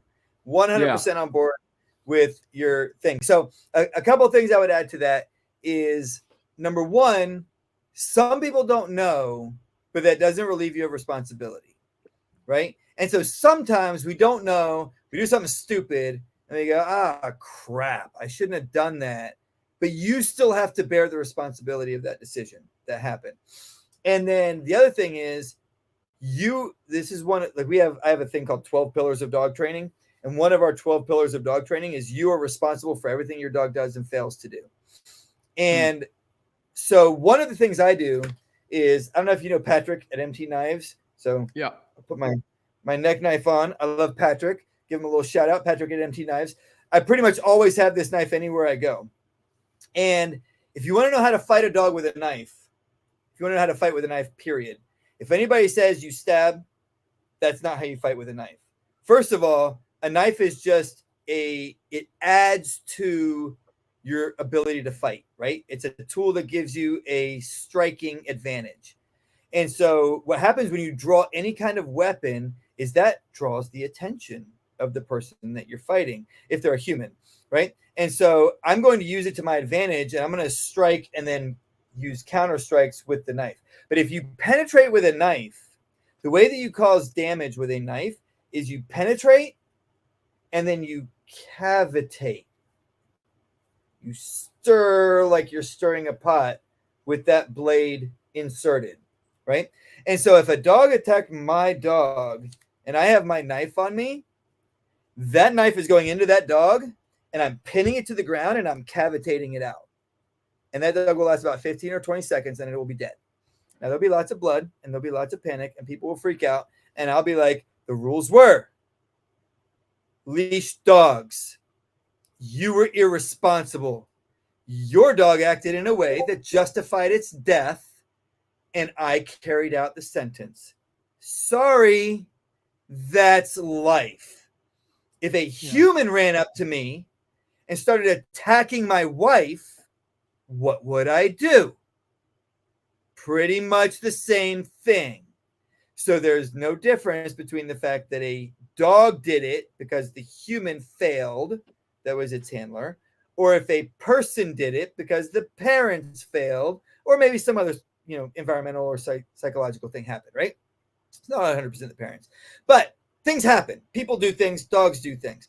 Number one is, first, let me address your dogs are like family. Dogs are the only creature in all of nature. I would love for somebody to come and tell me this other animal does this. The closest other animal that does it is horses, and they do not do it like dogs. A dog is the only creature that if you bond to it, you can send it to its own kind, and it will return to you and choose the human that it's bonded to over its own kind. The only creature on the planet that will do that. And so in that way, they have a very special bond with us, right? It's like, that's why we think of dogs as our family. Like, some people are kind of attached to cats, but if you ask them about it, really the cat's like, yeah, I like you because you feed me, but fuck you. And horses are great. Horses, like, especially historically, horses have done amazing things for humans. But if you send a horse to a pack of horses, it's gone unless you go like ride another horse and catch it again, and then maybe it'll come back to you, right? But if you just left it to its own devices, it would choose its own kind over humans. And that doesn't degrade horses. It's just they're not dogs. Dogs bond to humans above their own kind. And so it's special, but it also gives us as humans an additional responsibility. It's like, if your child brought a knife to an event and ran up to a random person and stabbed them, who's responsible for that? Probably the parents. Like, what were you doing allowing your child to have a knife and run around this event, especially if you hadn't trained them to be obedient and how to behave properly at an event full of people? Well, guess what? Dogs carry their knives in their mouth. There's 4 of them, and they're called canines. And if they use them inappropriately, who's responsible? The handler of that dog is responsible for that dog.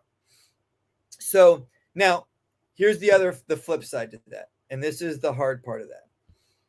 Is if I take my dog to an event where there's going to be other people, now I'm just like if I take my young children to a festival, right? There's a lot of freaking people at this festival, and I've got to keep an eye.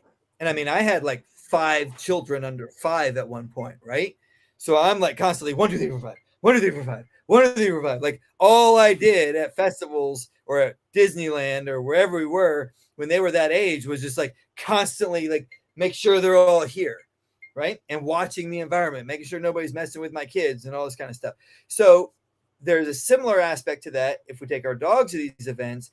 And if a good example is, I take my dogs often, I call it Pet Stupid, PetSmart, right? The store where you can go buy stuff for your pets. I only go there when I absolutely have to.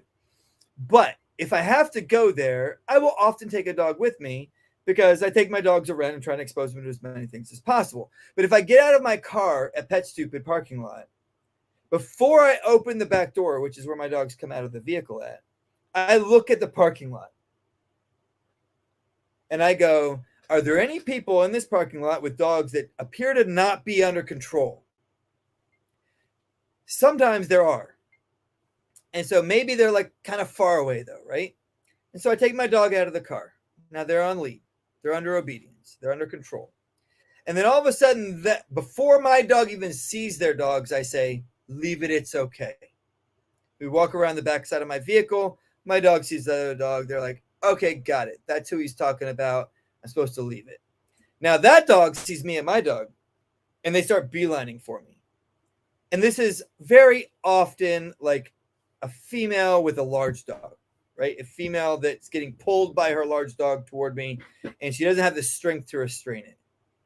You know what gives people a lot of strength? Adrenaline. Fear. Yeah. You know how to give somebody an adrenaline boost? You do something like this. Get your fucking dog under control! And they go, ah! And all of a sudden they have a lot more strength. And they like hold their dog back. And I'm like, thank you very much. Don't let that fucking dog come near me or I'm going to kill it. And they're like, holy shit. And all of a sudden they can keep their dog under control now.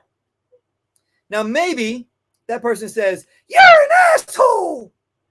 Yeah. And I've heard that. Personally, I just go, fucking right I am. I'm an asshole. But in reality, who's the asshole? Is it me, who had my dog under control?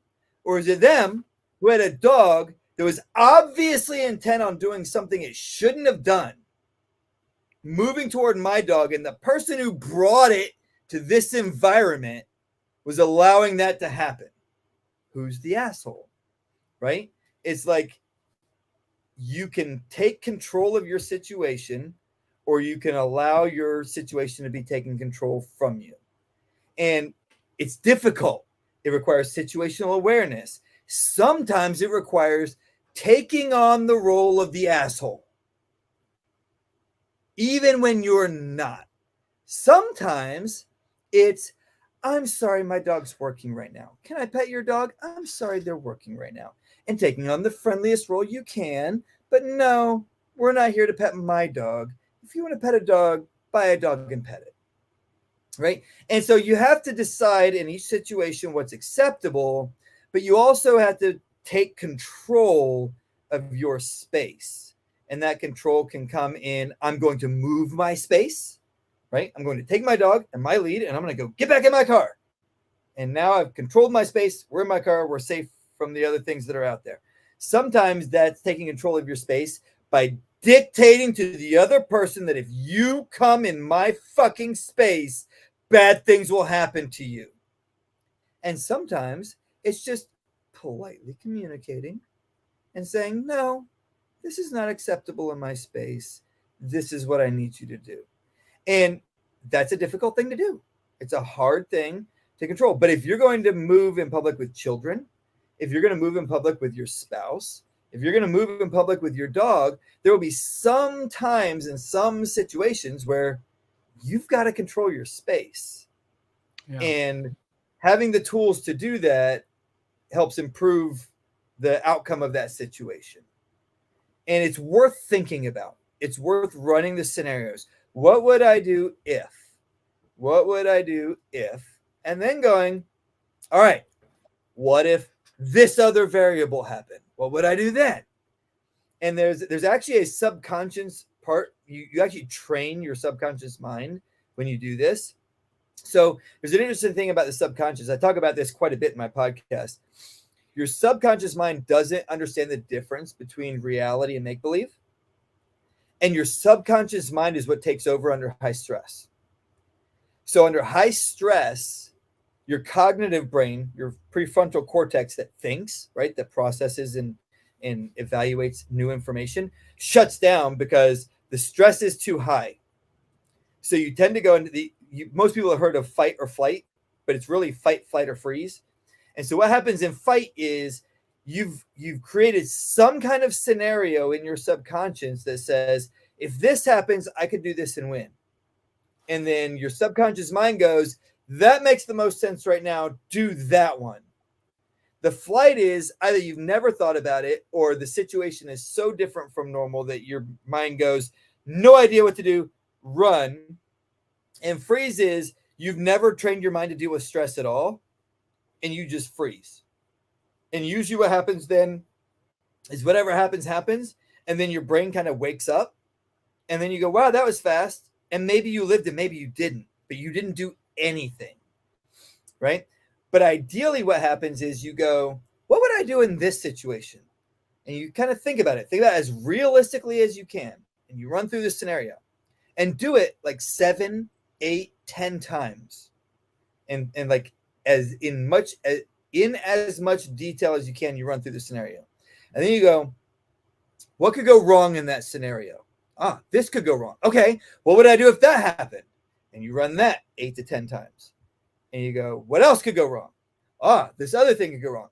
And you have yourself like 5 or 6 different scenarios of the same basic scenario of if this, then that, if this, then that, if this, then that. And what will happen under high stress is your subconscious will just go, oh, we're on scenario 7C. Got it. And it will just do the thing that you've pre-programmed it to do. And the more you can do this and the more situations you can come up with, the better. And so obviously it's best to start with the most likely situations that you might run into. If you just have a dog and you're moving around in public, it's worth thinking about what would I do if a pit bull or a Rottweiler or a whatever dog just ran up and attacked my dog. And unfortunately, most of us don't think about that because we don't want to think about that. Like, who wants to think about their dog getting attacked by some other random dog? It's really uncomfortable.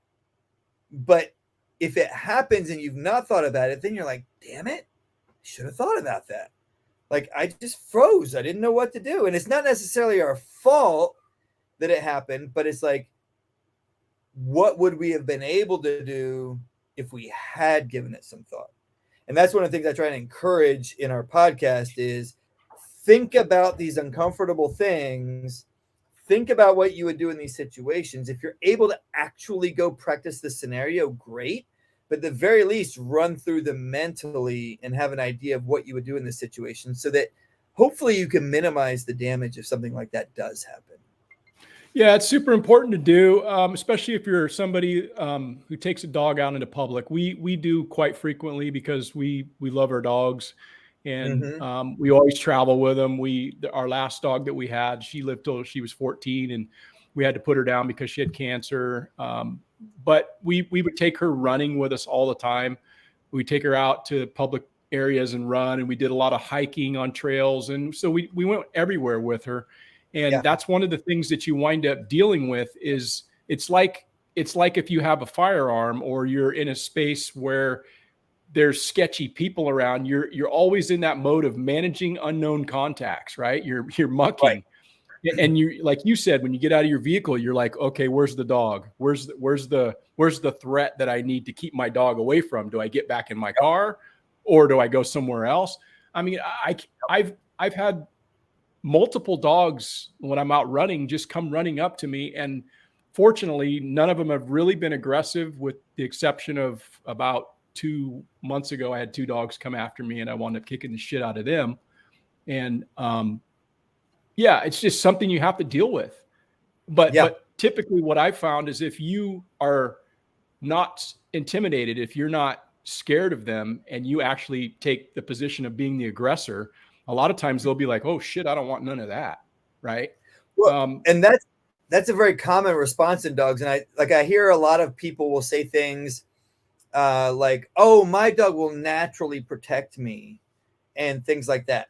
And I go, there's a very big difference between a dog being protective and a dog protecting.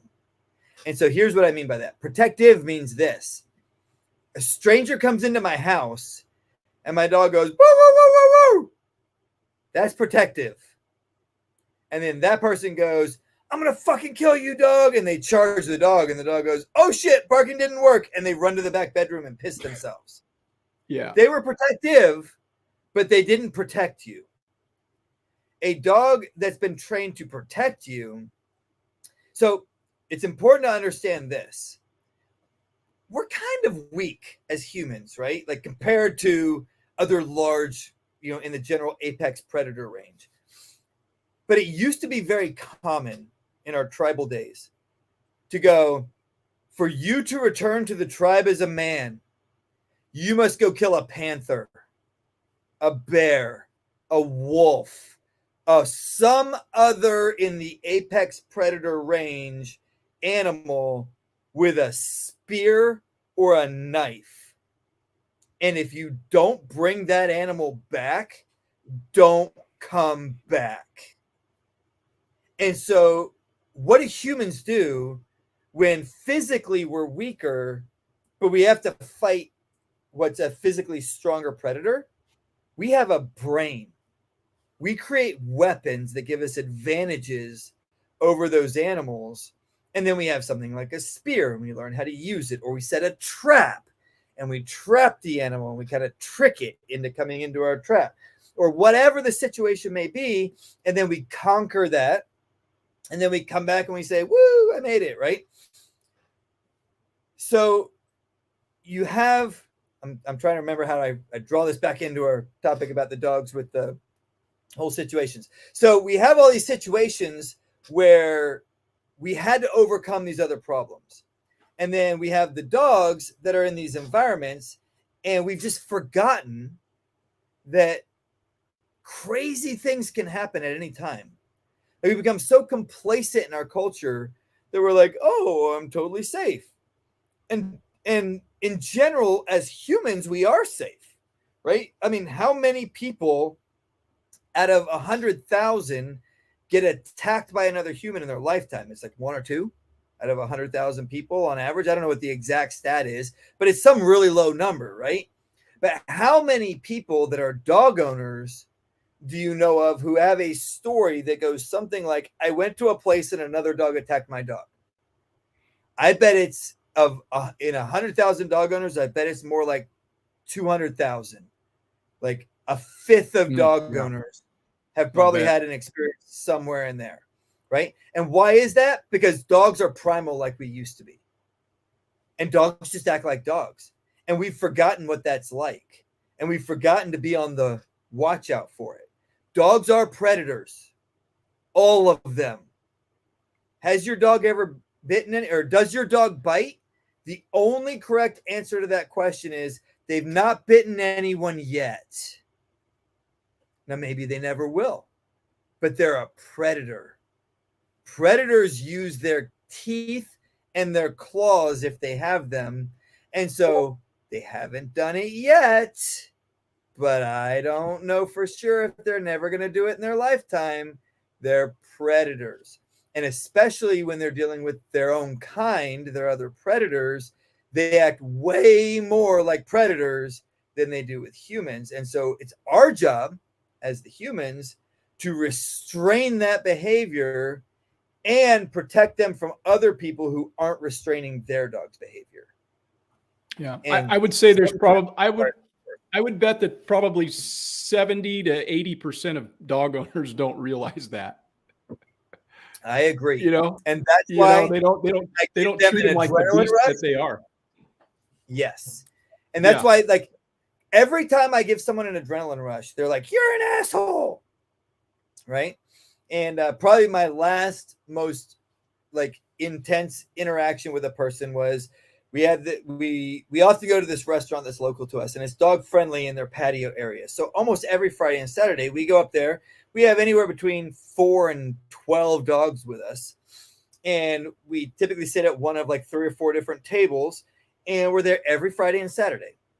Well, we show up one Friday, and there's this lady that's got this dog there, and she's new. And I don't know, again, I don't know her dog's history, right? I don't know the training. I don't know the history. So I assume, hey, you need to keep your freaking dog under control. And she's got like this 8 or 10 foot lead that she's tied to her chair at the very end of the lead. And her dog is obviously, like, dogs are social creatures too, right? So they're interested in the other dogs. And it keeps trying to creep over to our dogs. And I go, excuse me, ma'am, would you mind keeping your dog under control and keeping it over at the table? And after like the second or third time I asked her that, I'm trying to be as friendly as I can. I'm sorry, it's creeping over again. Would you mind bringing it back over to your table? She says something to the effect of, you don't have to be an asshole about it. My wife's smirking right now because she remembers this situation. Because I was like, now this is before testosterone. Testosterone's really, really calmed me down. But I was like, oh, I'm being the fucking asshole, am I? I'm being the fucking asshole? My 8 dogs have laid here for 45 minutes and not fucking moved. And your dog won't fucking leave ours alone. But I'm the fucking asshole? And of course, she was very upset about that situation. And she got up and left. And I'm like, but that's this cognitive dissonance in people's brains. Yeah. They think my dog can, like, sometimes people will like walk up to our dogs and put their hands out, right? I often wonder where this came from. Like, people say, can I pet your dog? And I'm like, sure. And like, if the camera is the dog's face, right, they'll do like this. And then the dog's like, what are you doing? And they're like, oh, the dog's uncomfortable. And I go, hang on a minute. And now imagine the camera's your face. And I go, how does that make you feel? And they're like, very uncomfortable. And I'm like, why would you think a dog would feel comfortable when you do that to them? I don't know where that came from, but you suddenly start acting very unnaturally. And you wonder why the dog goes, there's something wrong with that person. They're acting unnaturally. And then they're like, I don't get it. And it's like, because nobody does that. Nobody walks up and sticks their hand in somebody else's face and acts like that's normal. So if I tell you you could pet my dog, just walk up and pet them. Just be calmly approach them and put your hands on them and pet them on the head. Like, they're fine with it. But don't stick your hand in their face and act like that's normal. And so people have all these weird ideas of what's normal for a dog. And then when their dog reacts, they're like, I don't know what happened. And I'm like, how often do you let people do that to your dog? Or how often do you let your dog do that to other people or other dogs? Like, these are unnatural behaviors that we've made excuses for because we've created some weird world where we think it's normal. And then it's like, but the dogs are primal. They don't fucking play. They don't pretend like humans do, right? Like, a person can walk up to you and do something weird. And if you think you're still supposed to be polite, you'll just ignore it and be polite. Dogs are primal. They don't ignore it. They're like, that's weird. That's unnatural. I don't like it. I'm not sure if I should run or bite it. Right? And some of the training in the dog will determine some of that. But if you've not trained your dog in either, they're like, maybe I should bite it. Maybe I should run. Not quite sure. And it's like, and then we go, why are they acting that way? Because they don't fucking pretend like you do. Like, why do you act that way? The way you're acting is unnatural, not the way they're acting. They're acting perfectly natural. You're the one that's acting weird, and then we don't understand it. And then when we start to understand it and we see other people do it, we're like, you're like twice as weird, right? Because we start to understand, like, no, this is the dog's natural world. Why are other people acting so weird when they're around dogs? And then they look at us like we're the weird ones. And we're like, no, you're the weird ones. It's a thing that I think a lot of people don't understand, is just that animals, that's the only way that they can read us is through body language, through tones of voice, through certain things. They don't fucking understand English. They don't understand Chinese. They don't understand Spanish. Right. Necessarily. Right. They read those things first. And that's true whether it's a dog, whether it's a cow, whether it's a chicken, whether it's anything. Yep. They're going to read your body language, your tone of voice, and what you do when they read that. So I think a lot of people just don't get that. Yeah, I think people have lost the ability to read their dogs. So I haven't gotten it a lot lately, but I used to get a lot of clients who would call me up and they say, hey, I'm having this problem with my dog. My dog's being aggressive with other dogs now. And this situation happened, and my dog bit another dog, and it came out of nowhere. And I would usually wait till they actually get onto the property before I give them this piece of wisdom. But I'd go, it never fucking comes out of nowhere.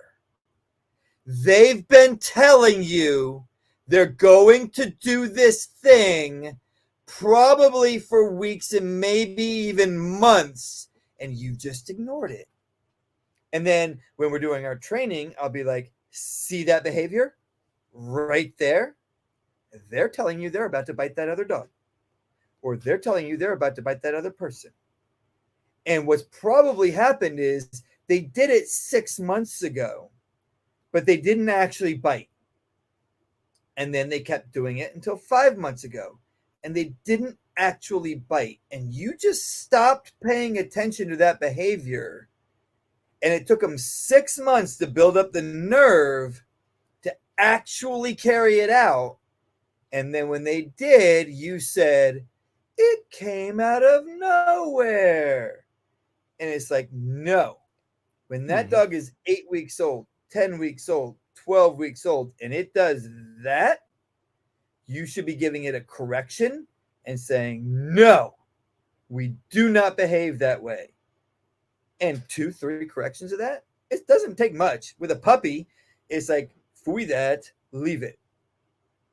And 2 or 3 times, they're like, oh, okay, I guess I'm supposed to leave that thing. And then you never have the problem. But when we ignore it, because we as humans have lost our ability to read our dogs, right? To read the body language, because we think, like, we're sitting here, we have the advantage of video, but most of our communication is verbal, right? Most of our communication in among humans is we talk, we use words. And so we take for granted that that must be how the dog communicates. Well, the dog will learn sounds, right? So I often tell my clients, the command to recall your dog is let's go. The praise is good go, good go, good go. So the key sound is go. Now, you as a human understand that let's go and come and here all mean the same thing. But dogs do not speak English. They don't understand that come and here mean the same thing as let's go. They only understand that the sound let's go and the praise good go, good go, good go as they're coming toward me is the yes, you're doing what I want you to do. And then they're going to get lots of love. And when they get there, they don't understand that come and here mean the same thing. And so we take for granted that verbal is the primary.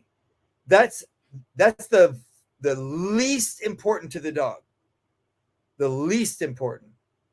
Gestures are the most important. So we normally call that body language, right? I refer to it as gestures because we can do a lot of them deliberately. Like I may snap my fingers and point to a table, and that means jump on that table, right? I may snap my fingers and put my hand down like that, and that means lay down. I may snap my fingers and do a thumbs up like that, and that means sit. Right? These are all gestures, but it also applies to, are you nervous? If you're nervous, you will have certain gestures in your body, and your dog will go,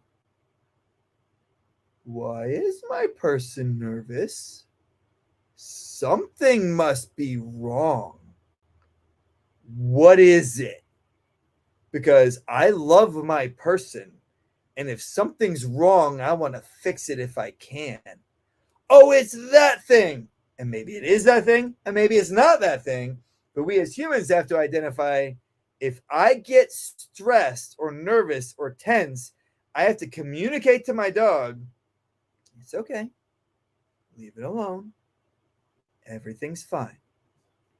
And I have to do it in that voice. If I'm communicating, it's okay. It's okay. Relax, relax, relax. That is not communicating a relaxed attention, right? That is saying, I am so fucking stressed, I can't control myself right now. And maybe you should bite whatever it is you think is the problem, right? Like, just like I tell people, if you tell your dog, easy, easy, and I want them to move slowly and calmly through a problem. If I go, easy, easy, easy, I'm saying the word easy, but I am not communicating easy at all. I'm communicating panic, something is wrong. And the dogs will react to that. They will go, holy crap, something's wrong. And they'll stress. If I go, easy, they'll be like, oh, all right. Everything's calm right now. I'm good to go. And so we've totally lost track of our ability to actually communicate because we think everything is verbal. We think it's what I say is important. Well, no, your inflection in your voice is important. The way you hold your body is important. When you have a lead connected to a collar on a dog, every time that lead moves, it communicates to the dog something. So what are you communicating? Are you communicating what you want them to do? Or are you communicating something that you don't want them to do, but you're saying the thing you want them to do, but they keep not doing it because all the other parts of your communication are saying, do this other thing. And so we have all this like chaotic communication. And then we're like, why isn't my dog doing what I want? Well, it's because you're communicating 10 different things and they can't do 10 different things. You have to communicate one thing, this. And then they're like, oh, okay. And they do it. And it's simple, but it's not easy. Yeah. That's a really pretty strong wisdom right there. As far as, I mean, obviously you've been training dogs for a while. You understand what is required to get these animals to behave in a way that makes sense to them and us.